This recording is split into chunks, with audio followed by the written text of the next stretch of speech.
ರಾತ್ರೋರಾತ್ರಿ ಬಸ್ ಶೆಲ್ಟರ್ಗಳು ಕಾಣೆಯಾಗಿರುವಂತಹ ಘಟನೆ ವಿಜಯನಗರದ MC ಲೇಔಟ್ನಲ್ಲಿ ನಡೆದಿದೆ. ಸದ್ಯಕ್ಕೆ ನಾನು ಆ ಬಸ್ ಸ್ಟ್ಯಾಂಡ್ ಕಾಣೆಯಾಗಿರುವಂತಹ ಜಾಗದಲ್ಲಿದ್ದೀನಿ.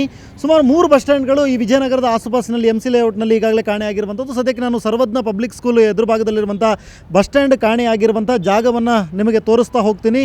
ಸಂಪೂರ್ಣವಾಗಿ ರಾತ್ರೋರಾತ್ರಿ ಇಲ್ಲಿಗೆ ಬಂದಂತಹ ಒಂದಿಷ್ಟು ಕಿಡಿಗೇಡಿಗಳು ಇಲ್ಲಿಂದ ಬಸ್ ಸ್ಟ್ಯಾಂಡನ್ನು ಸಂಪೂರ್ಣವಾಗಿ ಸ್ಕ್ರ್ಯಾಪ್ಗೆ ತೆಗೆದುಕೊಂಡು ಹೋಗಿದ್ದಾರೆ ಅನ್ನುವಂಥದ್ದು ಇಲ್ಲಿ ಸಾರ್ವಜನಿಕರ ದೂರು. ಈ ಬಗ್ಗೆ ಈಗಾಗಲೇ ಪೊಲೀಸ್ ಠಾಣೆಗೂ ಕೂಡ ದೂರನ್ನು ಕೊಡಲಾಗಿದೆ.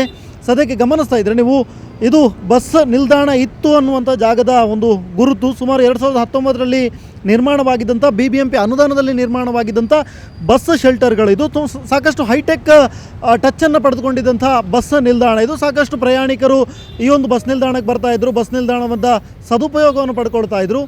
ಮಳೆಗಾಲದಲ್ಲಾಗಿರ್ಬೋದು ಅಥವಾ ಬೇಸಿಗೆಯಲ್ಲಾಗಿರ್ಬೋದು ಈ ಬಸ್ ನಿಲ್ದಾಣ ಸಾಕಷ್ಟು ಅವರಿಗೆ ಪ್ರಯೋಜನಕಾರಿಯಾಗಿತ್ತು. ಈ ಒಂದು ಬಸ್ ನಿಲ್ದಾಣವನ್ನು, ಹೈಟೆಕ್ ಬಸ್ ನಿಲ್ದಾಣವನ್ನು ಮಾದರಿಯಾಗಿರಿಸಿಕೊಂಡು ಬೇರೆ ಬೇರೆ ಕಡೆಗಳಲ್ಲೂ ಕೂಡ ಬಸ್ ನಿಲ್ದಾಣವನ್ನು ನಿರ್ಮಾಣ ಮಾಡಲಾಗಿತ್ತು ಬೆಂಗಳೂರಿನಾದ್ಯಂತ. ಇಂತಹದ್ದೊಂದು ಬಸ್ ನಿಲ್ದಾಣವನ್ನು 2019ರ ಬಳಿಕ ಸುಮಾರು 19 ಲಕ್ಷ ರೂಪಾಯಿ ಖರ್ಚು ಮಾಡಿದಂತಹ, ಒಂದೆರಡು ರೂಪಾಯಿ ಅಲ್ಲ, ಈ ಥರದ 3 ಬಸ್ ಸ್ಟ್ಯಾಂಡ್ಗಳನ್ನು ಈ MC ಲೇಔಟ್ನ ಅಲ್ಲಿ ಕಿಡಿಗೇಡಿಗಳು ಈಗಾಗಲೇ ಕತ್ತರಿಸ್ಕೊಂಡು ತೆಗೆದುಕೊಂಡು ಹೋಗಿರುವಂಥದ್ದು, ಸಂಪೂರ್ಣವಾಗಿ ಸ್ಕ್ರ್ಯಾಪ್ಗೆ ಹಾಕಿದ್ದಾರೆ ಅನ್ನುವಂಥದ್ದು ಇಲ್ಲಿ ಸಾರ್ವಜನಿಕರ ಮಾಹಿತಿ ಸದ್ಯಕ್ಕೆ ದೊರೆತಿರುವಂಥದ್ದು. ಸದ್ಯಕ್ಕೆ ಇದು ಸರ್ವಜ್ಞ ಪಬ್ಲಿಕ್ ಸ್ಕೂಲ್ ಮುಂಭಾಗದಲ್ಲಿರುವಂಥ ಬಸ್ ನಿಲ್ದಾಣ ಕಾಣೆಯಾಗಿರುವಂಥ ಜಾಗ. ಕ್ಯಾಮ್ರಾ ಪರ್ಸನ್ ಪ್ರತಾಪ್ ಜೊತೆ ಸ್ವಸ್ತಿ ಕನ್ಯಾಡಿ, ಏಷ್ಯಾನೆಟ್ ಸುವರ್ಣ ನ್ಯೂಸ್, ಬೆಂಗಳೂರು.